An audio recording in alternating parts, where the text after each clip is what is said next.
এই ভিডিওটা স্পেশালি মেয়েদের জন্য। একবার এক মেয়ে, বিবাহিত মেয়ে, স্বামীর বাড়ি থেকে বাবার বাড়ি এসে মায়ের কাছে স্বামীর নামে অনেক অভিযোগ দিল। যে বলল যে তোমরা আমাকে কোথায় বিয়ে দিছো, আমার স্বামী আমার কেয়ার করে না, ভালোবাসে না, সারাদিন মুখ গোমরা করে বাসায় বসে থাকে, কোথাও ঘুরতে নিয়ে যায় না, কোনো কিছু কিনে দেয় না, মানে নানান অভিযোগ মায়ের কাছে দিল। তো মা ছিল খুবই বুদ্ধিমান। তো মা সব কিছু শোনার পর বলল, এটা তো খুবই খারাপ কাজ। আচ্ছা ঠিক আছে, আমার একজন পিসাব হুজুর আছে পরিচিত, ওনার কাছ থেকে কিছু একটা পরে নিয়ে এসে দিব, সেটা খাওয়ালে আশা করি ঠিক হয়ে যাবে। তুই আজকে বাড়ি যা, কালকে আসিস।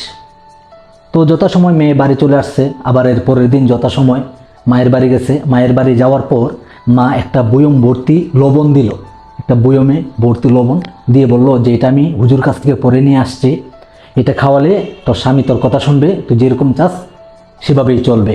তুই বাড়িতে তরকারিতে যেই লবণ ব্যবহার করস ওই লবণ ব্যবহার না করে এই লবণটা ব্যবহার করবি, তোর স্বামী তাহলে খাবে, আস্তে আস্তে ঠিক হয়ে যাবে। আর একটা শর্ত হুজুর দিছে, সেটা হলো গিয়া যে এই আগামী 2 সপ্তাহ স্বামীর সাথে কোনো তর্ক করা যাবে না। স্বামী যেটা বলবে সেটা শুনতে হবে, স্বামীর সাথে সুন্দর করে কথা বলতে হবে, স্বামী যেভাবে বলবে সেভাবে চলতে হবে, যেভাবে বলবে সেভাবেই মানতে হবে। কিন্তু স্বামীর সাথে কোনো প্রকার তর্ক করা যাবে না, কোনো কিছু নিয়ে কথা কাটাকাটি করা যাবে না, মানে স্বামীর অবাধ্য হওয়া যাবে না কোনোভাবেই। তো মেয়ে তো খুশি, হুজুর থেকে লবণ পোড়া নিয়ে আসছে, তো সেটা নিয়ে বাড়ি চলে গেল। বাড়িতে যাওয়ার পর সে প্রতিদিন রান্নার ভিতরে ওই লবণটা ব্যবহার করে। আর যত কিছু হয়ে যাক, স্বামী কোনো কিছু বললে সেটা মাথা পেতে মেনে নেয়, কোনো কিছু বলে না। দেখা যায় সেও আগ বাড়িয়ে কোনো কিছু স্বামীর সাথে তর্ক করার জন্য কোনো আলাদা কোনো কথা বলে না, কয়েকটা দিন শান্তিতেই যায়। তো 1 সপ্তাহ পরে দেখলো ফলাফলটা অনেক ভালো। তো স্বামী দেখা যায় অনেকটা আগের মতন, আগে যেরকম মনমরা হয়ে থাকতো এরকম থাকে না, আগের চেয়ে অনেকটা চেঞ্জ হয়ে গেছে। দেখা যায় এখন 1 সপ্তাহ পরে দেখা যায় তাকে এক জায়গায় বাইরে নিয়ে গেছে, ঘুরতে নিয়ে গেছে, ভালো কিছু খাবার নিয়ে আসছে তার জন্য। মানে এরকম যখন দিন যায় তখন দেখতেছে আস্তে আস্তে চেঞ্জ হয়ে যাচ্ছে তার স্বামী। সে তো মহা খুশি যে আসলে পিসা হুজুরের লবণ পড়া তো ভালোই কাজে দিতেছে।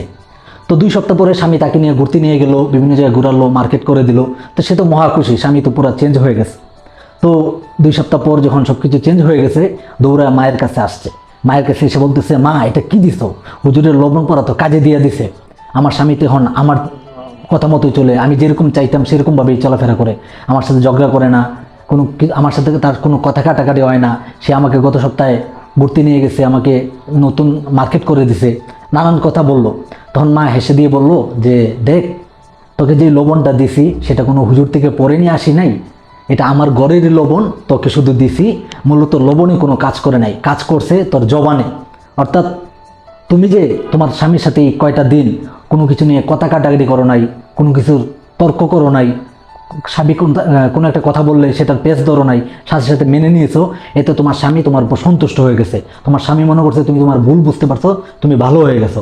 এই জন্য তোমার স্বামীও তোমার উপরে খুশি হয়ে তোমার সব কিছু এনে দিতেছে, তোমাকে ঘুরতে নিয়ে যাচ্ছে, তোমাকে মার্কেট করে দিচ্ছে। আর তুমি এটা মনে করতেছো তোমার স্বামী চেঞ্জ হয়ে গেছে। আসলে তুমি তোমার জবানকে যতদিন ঠিক রাখবা ততদিন তোমার স্বামী দেখবা তোমার মনের মতন থাকবো। তুমি স্বামীর সাথে যখন তর্ক করতে যাইবা, কোনো কিছু নিয়ে বাহাদুরি করতে যাইবা, নিজেকে আগবাড়িয়ে নিজেকে সঠিক মনে করতে যাইবা, তখনই তোমার স্বামীর সাথে তোমার ঝগড়া লাগবে, তোমার স্বামীর সাথে মনোমালিন্য তৈরি হবে। এই জন্য তুমি তোমার জবানকে ঠিক রাখবা, দেখবা তোমার স্বামী তোমার মনের মতনই আছে। এই লবণ কোনো কিছুই না। তো ঘটনা এখানে 2টা বিষয়। একটা হচ্ছে গিয়ে আসলে আমাদের সমাজে এরকম অনেক মেয়ে আছে যেটা কোনো কিছু হইলেই মনে করে স্বামী চেঞ্জ হয়ে গেছে, স্বামী আগের মতন ভালোবাসে না। একটা বিষয় আসলে নিজেরও যে ভুল থাকতে পারে সেটা কেউ মানতে চায় না, বিশ্বাস করতে চায় না। আর দ্বিতীয়ত হলো অনেক সময় মেয়েরা বাবার বাড়ি এসে মায়ের কাছে বাবার কাছে অনেক অভিযোগ দেয়, অনেক কমপ্লেন করে স্বামীর নামে, স্বামীর বাড়ির নামে। তখন মেয়ের মারা যেটা করে অ্যাকশন নেয় যে আমার মেয়ের সাথে এরকম করে, আমার মেয়েকে এইভাবে রাখে, আমার মেয়ের সাথে এরকম আচরণ করে। কিন্তু এখানে মা বুদ্ধিমান, তাই মা কিন্তু মেয়ের ভুলটা আগে দেখছে যে আসলে আমার মেয়ের কোনো দোষ আছে কিনা।